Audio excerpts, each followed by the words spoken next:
Quelques astuces pour être un grand homme ou une grande dame. Tous ceux qui vivent pour que les gens voient qu'ils sont grands ne sont rien au fond, sur terre comme au ciel. Convertissez-vous plutôt et croyez en l'Évangile. Laudetur Jesus Christus, loué soit Jésus-Christ.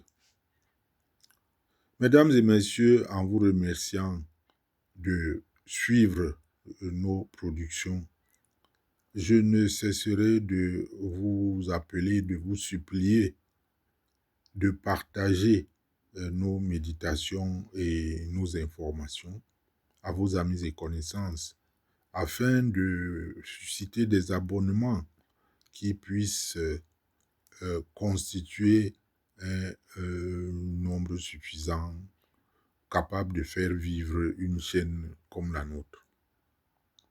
Frères et sœurs en Jésus, un homme orgueilleux peut-il être un grand homme? Marquons un arrêt sur Matthieu 11, 11. C'est encore Jésus qui nous surprend en déclarant, je cite, « Parmi les hommes nés d'une femme, il n'en a pas surgi de plus grand que Jean le Baptiste. » Fin de citation. Alors que la liturgie place ce Jean-Baptiste au cœur du chemin de l'Avent, contemplons encore ce personnage. Qu'est-ce qui rend Jean si grand? Est-ce sa naissance miraculeuse? Est-ce sa formation monastique chez les Esséniens? Est-ce la très haute spiritualité qui lui permet de mener une vie d'ermite dans le désert? Est-ce donc sa parole prophétique puissante qui fait peur aux dirigeants de ce monde? Ou plutôt son rôle de précurseur? Oui, prenons tout en un.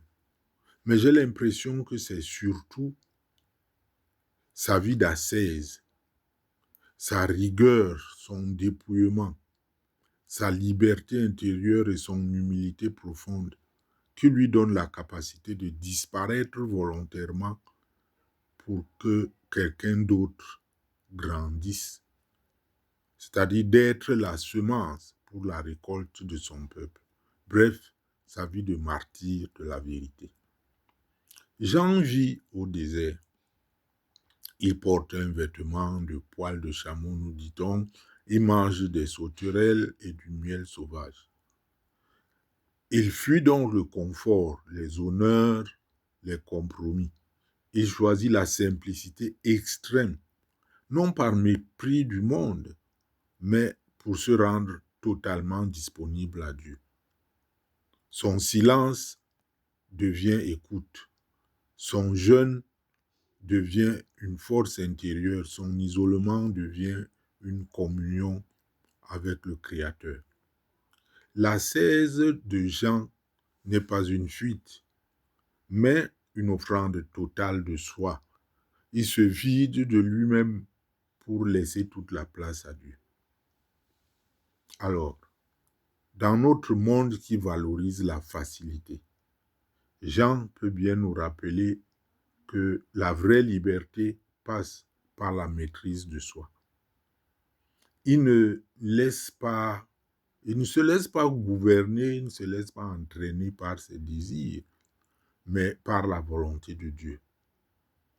Il est libre face au pouvoir, libre face à l'opinion publique, libre même face à la mort.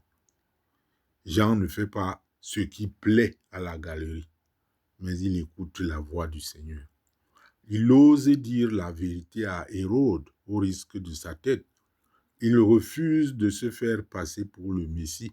Il accepte, lui, de s'effacer quand Jésus paraît.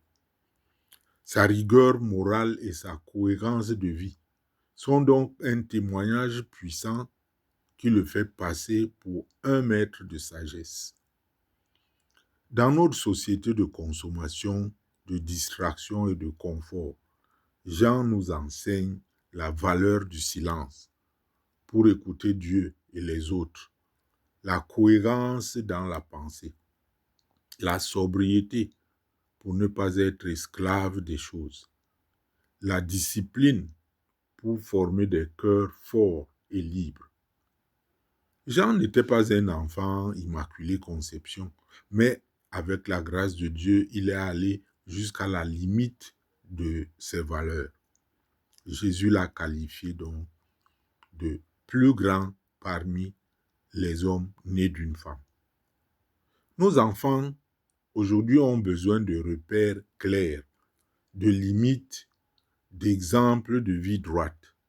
La 16 de Jean nous invite à éduquer, non pas pour plaire, mais pour grandir. Non pas pour réussir seulement, mais pour devenir des saints. Des saints. C'est cela l'objectif final. Frères et sœurs, Jean-Baptiste est grand parce qu'il a choisi le chemin étroit, celui de la rigueur et de la discipline jusqu'à la 16. Et aujourd'hui, c'est ce qui est de plus en plus rare, la rigueur et la discipline. Jean a choisi le chemin de la vérité. Aujourd'hui, c'est le mensonge qui est devenu l'arme la plus populaire pour la réussite. Il a choisi le chemin de la fidélité. Là, alors, n'en parlons plus. C'est tout le monde qui utilise l'infidélité, qui utilise, je peux dire, la trahison pour pouvoir émerger. Jean nous montre la sainteté, non pas surtout par son aspect spectaculaire. On ne raconte pas trop de miracles, de gens, de guérison, mais dans sa cohérence entre ce que l'on croit, ce que l'on dit et ce que l'on vit. Je continue d'être pessimiste, que ce soit la chose la plus partagée aujourd'hui, quels que soient les milieux. La plupart des gens vivent pour le paraître, pour ce que les gens vont dire, et leurs convictions varient selon les lieux et les publics. L'actualité nous donne à voir quelqu'un qui donne sa vie pour que les autres vivent. C'est celui qu'on a appelé le héros de Sydney. Il s'est jeté récemment sur un terroriste djihadiste alors que celui-ci tirait en rafale sur des innocents sur le bord d'une plage. Il se nomme Ahmed Al-Ahmed, 43 ans, père de 2 enfants et propriétaire d'un magasin de fruits et légumes à proximité du lieu de l'attaque. Blessé par 2 balles, Ahmed a été hospitalisé et sa vie n'est pas en danger. Gloire à Dieu. Cet homme a participé de manière décisive à sauver des vies alors que ce n'était pas son devoir d'État. Il n'est pas de force de l'ordre. Voilà un grand homme. De nos jours, on dirait que la majorité des gens sont des hypocrites et travaillent avec l'hypocrisie comme capital principal. La bipolarité suit. Et à côté de cela, les fanfarons, les traîtres ou les lâches, c'est ceux qui gagnent. Quel monde voulons-nous construire avec cela?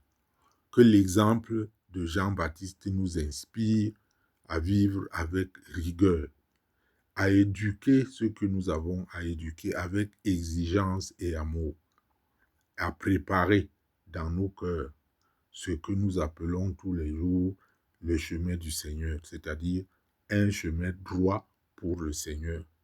Loué soit Jésus-Christ.